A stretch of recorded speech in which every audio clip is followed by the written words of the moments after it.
My mission is simple, to make you money. I'm here to level the playing field for all investors. There's always a bull market somewhere, and I promise to help you find it. Mad Money starts now. Hey, I'm Cramer. Welcome to Mad Money. Welcome to Cramer. I call people my friends. I'm just trying to make you some money. My job is not just to entertain you, but to educate and teach you, so call me at 1-800-743-CBC or tweet me. Be nice, at Jim Cramer. Stock picking sometimes can be all about patterns. Including on a day like today, where the Dow lost 158 points, S&P fell 0.63%, the Nasdaq dipped only 0.1% and was up most of the day. Some of these patterns are so pronounced that hedge funds can actually automate the whole trading process. They'll whip up an algorithm that buys all sorts of stocks, say if oil's running or interest rates are plummeting. Now, I've never been a huge fan of these algorithms or, frankly, their acolytes. There are plenty of patterns that are easily visible to the naked eye, and on most days, you can spot them before the machines do. When you see them, you have to pounce. I'm going to have a teaching moment here and tell you how to do it. Let me give you some examples just from today's action. Let's start with Apple. Now, for years, you could probably just speak along with me. I'm telling you to own it, don't trade it. Today was a perfect example of what I'm talking about. This is a fantastic company with incredible prospects and a cheap stock. There's no need to get cute. However, there are some days when you can buy Apple at a lower level. And if you don't already have a full position here, those are the days when you should pull the trigger. Days like today. See, Apple unveiled their new iPhone today. And just as I predicted last night, the phone was panned by the pundits and the stock sold off. The experts described it, and they use this is the most damning word in the English language: incremental. And that makes it sound like nothing special. It's like, oh, it's incremental. Guess what? That's what they have said about nearly every new iPhone for years. Yet what happens when they're in the stores? People buy them hand over fist. I got the actual specs from Apple. I got to tell you, I haven't been this excited about a new model in ages. It's not just because the iPhone 12 has 5G, although that doesn't hurt.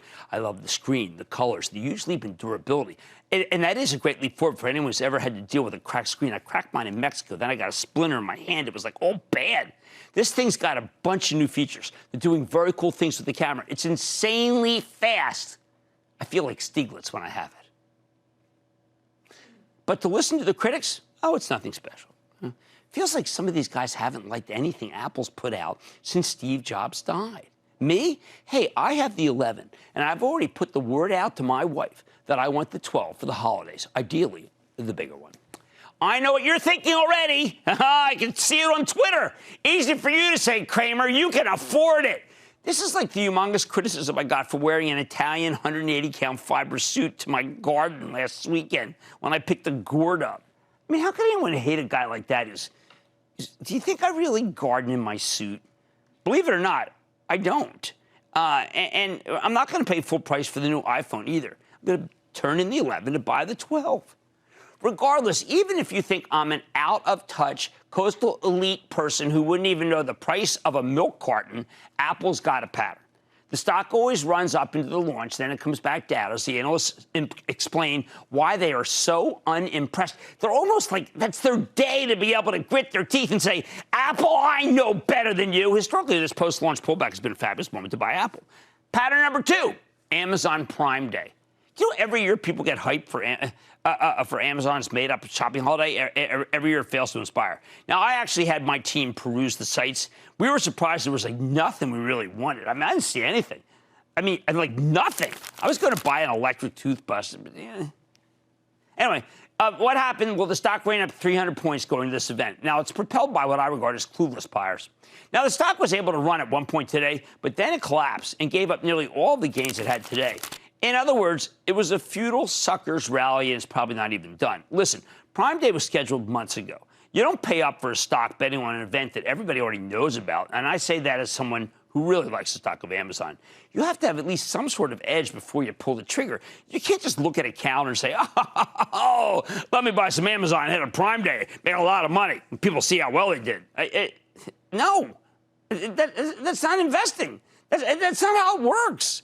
Hey, you want simple?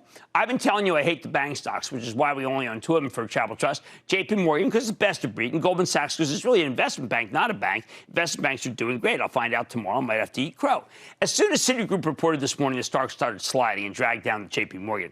Neither bank actually reported bad numbers, but they both beat the estimates. But no one cares, and Citi had a bad expense ratio.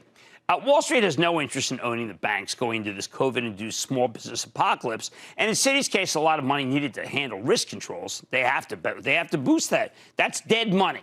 Risk controls does not produce more revenue. So what's the pattern here? Whenever the bank stocks go down, we immediately get a massive amount of option call buying in PayPal and Square, which are, of course, the bank light model that don't have actual credit risk.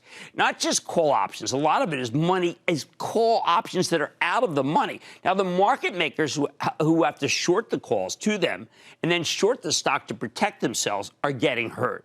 They're being overwhelmed by endless buying, the likes of which they've never seen. And I mean never. In my time, there were only a couple of stocks where so many trading desks got caught short at the worst possible time. Yet it happens every day now. The buyers won't quit, and the shorts keep getting blasted to pieces because of these novel young buyers who just don't understand the way it's done and think they're being geniuses. And maybe, hey, some of them are. Their willingness to pay up for PayPal and Square is shocking.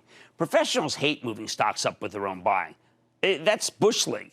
The professionals are like Butch Cassidy and Sundance Kids saying, hey, who are those guys? I think it's a youthful cohort that just doesn't care about discipline. They like their call options to go up, even if it takes themselves and their firepower to do so. There are some other names they operate on when the NASDAQ hangs in there. For instance, we've had Fastly on the show before. Oh, it's good. It's good company. It helps the web run faster. They have TikTok as a client. That runs really fast. New York Times. It must be doing something right. But Fastly's in a competitive space. Just ask Akamai, which means it can lose customers. No matter. When the NASDAQ hangs in there like it did today, the young Robinhood traders, led by Davey Day Trade Portnoy, blitz into the call options of the stock that he calls Fistly. Fastly.